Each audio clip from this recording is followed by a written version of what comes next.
the Grand Master of Demonic Cultivation. Extra Chapter, Iron Hook, Part 2. Jinling, the chair was placed right next to my bed. At first nobody was there, but a while later, a person in black suddenly appeared on it. Jinling wanted to see the face clearly, but the person sat with their head hanging low. Long, disheveled hair covered their face. Only a pair of snowy hands could be seen on the armrests. He adjusted the position of the mirror secretly. The moment his wrist moved, however, as though she suddenly noticed something, the woman slowly lifted her head. Her face was covered in dozens of bleeding cut marks. Wei Wuxian wasn't surprised, while all of the juniors were shocked speechless. Wait a second? Lan Jingyi placed a bowl of kanji in front of Jinling, a female ghost. How could it be a female ghost? Were you scared so dumb you so wrong? Jinling replied with a smack, anyone can call me dumb except for you. Even though there's blood and hair everywhere so I couldn't really see what she looked like, both her hair and clothing were in styles commonly worn by young women. It's definitely right. We were just searching in the wrong direction. He continued, although there was indeed resentful energy left on the iron hook, the one haunting the white room is probably not the hook hand. Lan Jingyi, did you not spend any more time to examine her face or something? Maybe we could use her facial features, like beauty marks or birthmarks, to find out her identity. Jinling snorted, you think I didn't want to? I wanted to, but the ghost noticed the moonlight reflected in the mirror and immediately looked this way. The mirror then reflected her eyes, and I accidentally had eye contact with her. If one were to be discovered while spying on a spirit, one shouldn't keep looking any longer. He had to put down the mirror at once and close his eyes, pretending to be fast asleep. Otherwise, he might have stimulated the creature's bloodthirst, heightening its killing intent. Lan Jingyi, what a close call, what a close call. Comments flew back and forth across the table, but the thief did not see a woman in his eyes. Just because he did not see one does not mean there was not one. Maybe the thief saw in the wrong direction. No, the female ghost, why would she be a female ghost? Who is she? Lan Sizui, the woman's face was marked with dozens of cuts, so it is likely that she was one of the hook hand's many victims. What Jinling saw must have been a shadow of her resentful energy. The shadow of resentful energy referred to the endless playback of a situation in which a spirit gathered heavy resentful energy. It was usually the moment before it died or an incident it loathed. Jinling, yeah. As shown in the mirror last night, the white room had completely different furniture than what it has now. It seemed to be an inn. Before the Bay resident was established, there was probably an inn here. That inn was where the woman killed. Lan Jingyi, oh. Speaking of it, from the information we collected, someone did mention that the hook hand could easily break the locks of inns. He often snuck inside in the middle of the night, picking on women who were out alone. Lan Sizui, and the room in which this maiden, or madam, was killed, just so happened to be in the same location as the white room of the Bay residence. No wonder the head of the Bay clan insisted that no unsolved cases or accidental deaths happened in the Bay residence. They didn't equivocate on purpose, but instead, they were truly innocent, this really had nothing to do with them. Jinling picked up the kanji and took a sip, pretending to be calm. I knew things wouldn't be so simple. Oh, well. We'd have to deal with this, sooner or later. Wei Wuxian, Jinling, go take a nap later. We're gonna have to do more work tonight. Lan Jingyi glanced at his bowl, you have unfinished food, Senior Wei. Wasting food is bad. Wei Wuxian, I'm finished. Have some more, Jingyi. You'll be on the front line tonight. Shocked, Lan Jingyi almost dropped his bowl, huh? Me? What front line? Wei Wuxian, Jinling couldn't finish his observations yesterday, right? Today we'll finish observing it together to get to the bottom of things. You'll lead. Lan Jingyi turned pale, Senior Wei, did you make a mistake? How could it be me? Wei Wuxian, of course not. Gaining experience, right? Everyone has a turn, everyone has an opportunity, everyone has to go. Both Sizui and Jinling have gone. I've decided that the next one will be you. Why did you decide that the next one would be me? Of course, Wei Wuxian wouldn't directly say that. Out of the group, Lan Jingyi's name was the only one he could remember, apart from Lan Sizui and Jinling. He only patted his shoulder, encouraging him, "It's a good thing. Look at everyone else. They all want to go, don't they?" Everyone else? They have long since run away from the conversation. No matter how much Lan Jingyi protested, at midnight, he was still pushed to the front of the White Room. A few long benches were spread across the front of the White Room, filled with rows of people. Each person poked a hole through the paper of the window. Instantly, the windows were packed with tiny holes, creating an appalling scene. Making his own window hole, Lin Sizui thought, "I still feel that. This does not even count as spying anymore. With so many holes, we might as well tear down the entire window." As expected, Lan Jingyi was hauled to the foremost position by Wei Wuxian. From here, he could see the most things, with the most clarity. If this were a show, he'd be sitting at the best seat that even wealth might not guarantee. However, Lan Jingyi didn't want this best at all. Squeezed between Jinling and Lan Sizui, he shivered, "Can I sit somewhere else?" Wei Wuxian was pacing back and forth at the side, "No." Everyone who heard it felt that Wei Wuxian's curtness displayed quite a mastery over Lan Wangji's ways. Some even sniggered a little. Wei Wuxian, what a nice, relaxed mentality. Well done, well done. Lan Sizui, who just a second ago couldn't hold himself back, immediately steadied himself. Wei Wuxian turned to Lan Jingyi again, "Look, I don't even have a seat. Don't be so ungrateful." "Lan Jingyi, Senior, can I give my seat to you?" Wei Wuxian, "No." Lan Jingyi, "Then what can I do?" Wei Wuxian, "You can ask questions." With no other choice, Lan Jingyi could only turn to Lan Sizui, "Sizui, if I pass out later, why you have to let me copy your notes?" Lan Sizui didn't know whether or not to laugh. "All right." Lan Jingyi let out a breath of relief, "Then I can stop worrying." Lan Sizui cheered him on, "Do not worry, Jingyi, you can definitely hold out." The moment Lan Jingyi showed an expression of gratitude, Jinling patted his shoulder and spoke in a reliable manner, "Yeah, don't worry. If you pass out, I'll definitely wake you up at once." Lan Jingyi, alarmed, slapped his hand away, "Shoo, shoo. Who knows what you would do to wake me up?" Between the whispers, a soft, scarlet light bled from the paper window, as if someone lit a red lamp inside the dark room. The crowd quieted at once, holding their breaths. The light seeped from the small holes as well, making the pairs of spying eyes look bloodshot. Lan Jingyi held up a trembling hand, "Senior. Why does the room look so red? I have never seen red shadows like this before. Was there a red lamp inside the room when it happened?" Lan Sizui whispered, "It was not a red lamp. It was because the person." Jinling, "It was because the person had blood in her eyes." Amid the red light, something new suddenly appeared within the room. A chair.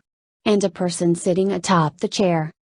Wei Wuxian, "Jinling, this was what you saw yesterday?" Jinling nodded, "But I didn't see it clearly enough last night. She is not sitting on the chair. She's tied to the chair." Just like he said, the hands that the woman lay over the armrests were tightly tied up by ropes. Just as the juniors prepared to examine further, a dark shadow flashed across the room. Another figure appeared. Surprisingly, there was another person. And this other person had both his eyelids and lips cut off.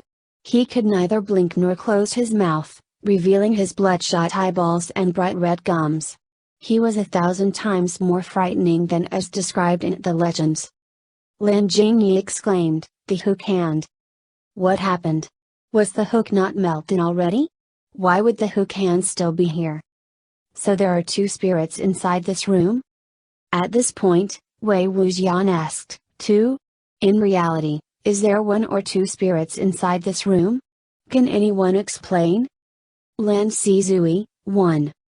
Jinling followed, "One." The hook hand inside the white room isn't the real spirit, but instead a shadow emulating the scene of her death that the woman used her resentful energy to bring back. Lan Jingyi, it is a shadow and all, but it is not at all less frightening. As they spoke, the face slowly approached the wooden door. The face grew closer, clearer, and more gruesome as well.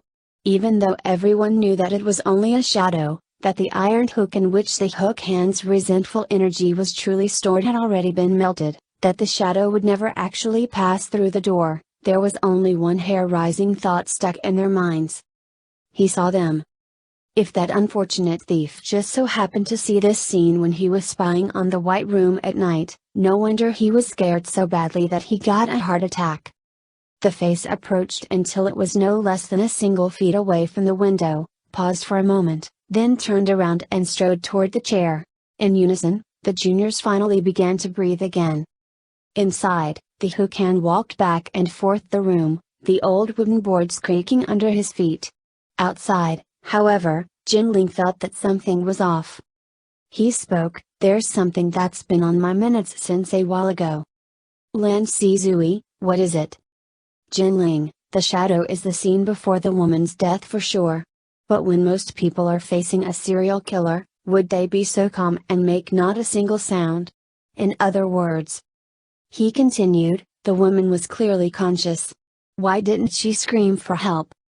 "Lan Jingyi, was she scared dumb?"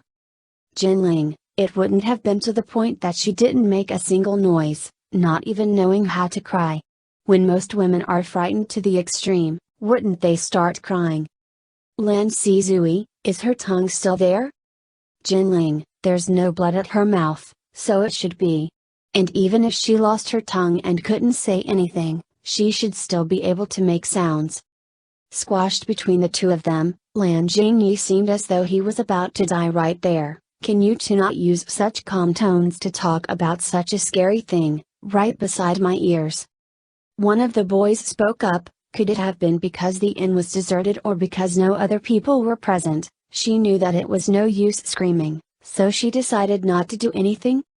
Lan Jingyi, who saw the scene clearest, finally had something to say. "I do not think so. Look at the shadow. No dust was on the furniture, which meant that they were definitely often used. It was impossible that nobody was present, or else she would not have chosen to rest here. Jinling, looks like you're not a hopeless idiot yet. Besides, whether or not anyone is present is one matter, and whether or not you'd scream is another. For example, if someone's chasing after you in the middle of nowhere, even though you know nobody can help you, you'd still be screaming for help, wouldn't you?" Wei Wuxian clapped lightly, whispering, "Wow! You'd expect no less from sect leader Jin." Jinling blushed, hissing, "What are you doing? Don't distract me, alright?" Wei Wuxian, if something like this distracts you, it means you still need to work on your concentration. Look, the hook hand is about to do it." At once, everyone turned around to look. The hook hand took out a rope and wrapped it around the woman's neck, pulling it slowly. The sound of a rope being tightened. So this was the root of the strange noise that the head of the Bei clan said to come from the White Room every night.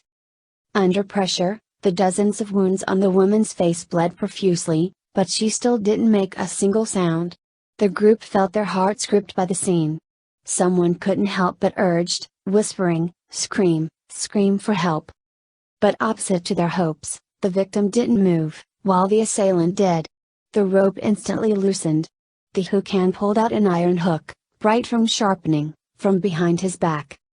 Outside, the boys were both scared and anxious, desperate to jump inside and scream for the woman so loud that the entire city was woken up. The back of the hook hand blocked their line of sight. A hand reached forward. From where they were, they could only see the back of a hand on the armrest. Suddenly, veins popped on the hand. Even at this point, the woman still didn't make a sound. Jinling couldn't help but began to doubt, is she mentally abnormal?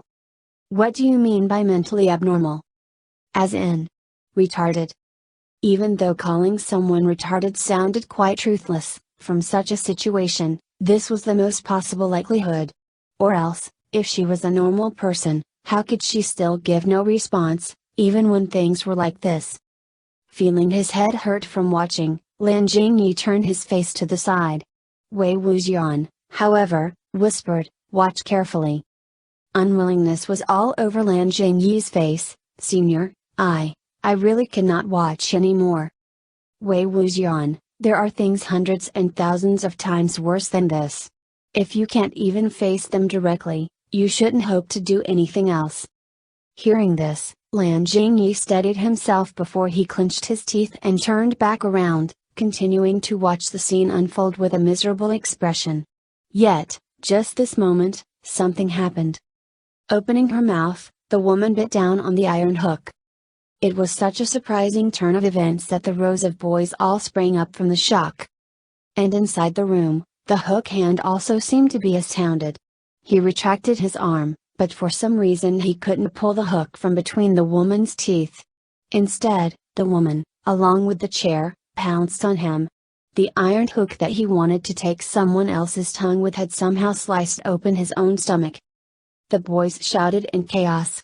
They were almost all clinging to the door, as though they wanted to stuff their eyeballs into the white room to see everything clearly. From the wound, the hook hand stopped in pain. As if he remembered something, he lunged for the woman's chest with his right hand out, ready to dig her heart out. The woman rolled on the ground with the chair, dodging the attack. With a loud rip, however, the fabric at her chest was torn apart. In this situation, the boys didn't even have time to decide whether or not to look. What astonished them the most was that the woman's chest was as flat as a field. How was this a woman? This was a man in a woman's clothes. The hook hand leapt forward, grasping his opponent's neck with his bare hands, yet he'd forgotten that his hook was still in the other's mouth. The person spun to the side, the iron hook cutting into the hook hand's wrist. One going for suffocation and the other going for blood loss. As of the moment, the two were in a deadlock. Only when the rooster crowed and the red light disappeared did the shadow finally melt away. And the boys around the white room's entrance were already shocked speechless. Only when a long while had passed did Lan Jingyi finally stammer, "Thth, these two." Everyone had the same thought in their head, these two would most probably both end up dead, right? What a surprise! The spirit that had tormented the Bei residents for decades was not the hook hand, but rather the hero who killed him. The discussion was aflame. Who could have known? So this was how the hook hand was brought down. Thinking about it, this was the only way, was it not? After all, the hook hand was quite mysterious. Nobody knew where he was. If he did not pretend to be a woman and lure him out, he could never have caught him. But it was so dangerous. It was dangerous indeed. Look, the hero himself fell for his trap and got tied up, right? As a result, he was at a disadvantage to begin with. Or else, if the two dueled face to face, how could he have been at such a loss? Yeah, and he could not shout for help. The hook hand had killed so many people. Even if an ordinary person hurt him, they would probably be killed. Which was why he did not make a sound no matter what. He chose to die along with him. How could there not be this hero's story in the legends? How absurd! It is the norm. Compared to knights and heroes, people much more prefer the legends of serial killers. Jinling analyzed, when the dead refuse to move on to their next lives, it's usually because they have unfinished matters or unfulfilled wishes. When those without complete bodies refuse to move on, it's usually because they never found the parts of their bodies that they lost. The reason behind his hauntings lie here. Even if it were a hindrance, it'd be hard to part with something one had been carrying for decades, much less a piece of flesh within one's mouth.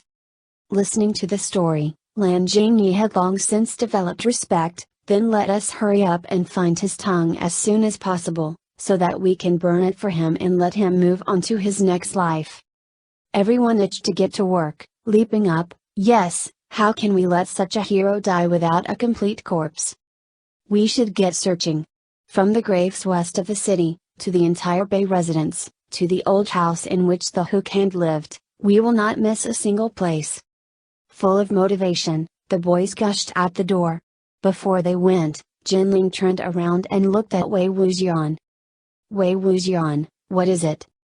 Back while the juniors were discussing, Wei Wuxian didn't make a single comment confirming or contradicting their guesses, somehow making Jinling feel anxious, suspicious that they might have gone wrong somewhere. But after some thought, he felt that they didn't miss anything, and so he replied, nothing. Wei Wuxian grinned, then get searching. Be patient. And thus, Jinling marched out the door. Only a few days later did he realize what Wei Wuxian meant when he told him to be patient. Before this, they found the iron hook only with Wei Wuxian leading Lan Shizui, taking only an hour. Yet, this time, Wei Wuxian didn't help in looking for the tongue, letting them deal with it at their own pace. They searched for an entire 5 days. When Lan Shizui jumped up, holding something in the air, the rest of the group was about to die of fatigue. However, even though they were a mess from hopping around the graves, clothes covered in both grime and stench, the group is almost ecstatic. It was because after Wei Wuxian heard about it, he told them the truth with sincerity, with no outside help. It was already a feat that they found it in 5 days. For one, countless cultivators would give up after seeing no results in 10 days or half a month. The group was wild, bouncing around the severed tongue. It was said that those tainted with dark energy would turn dark in color. Let alone dark, the item was almost black, hard to the touch and diffusing energy. It was almost impossible to tell that it used to be a piece of human flesh. If not because of this, it would have long since rotted away. After some exorcism, they burned the tongue. It seemed as though the matter had finally come to an end. With so much having happened, things should end no matter what. And thus, toward this night hunt, Jinling was more or less satisfied. Yet before that satisfaction had the chance to last a couple of days, the head of the Bei clan went to Koi Tower once more. This was what happened. After they burned the hero's tongue, peace did ensue for a couple of days. However, it was a couple of days indeed. The third night, strange noise again erupted from within the White Room, even growing wilder day by day. When the fifth night came, it had made the entire Bei residence sleepless. This time, it broke out with fury, scarier than ever before. The noise was neither the sound of rope being tightened nor that of flesh being cut, instead, it was the sound of a person. According to the description given by the head of the Bei clan, the voice was extremely hoarse, as if someone was using a stiff tongue that hadn't been used for years. Nobody could tell what the words were, but it was undoubtedly a man who was screaming.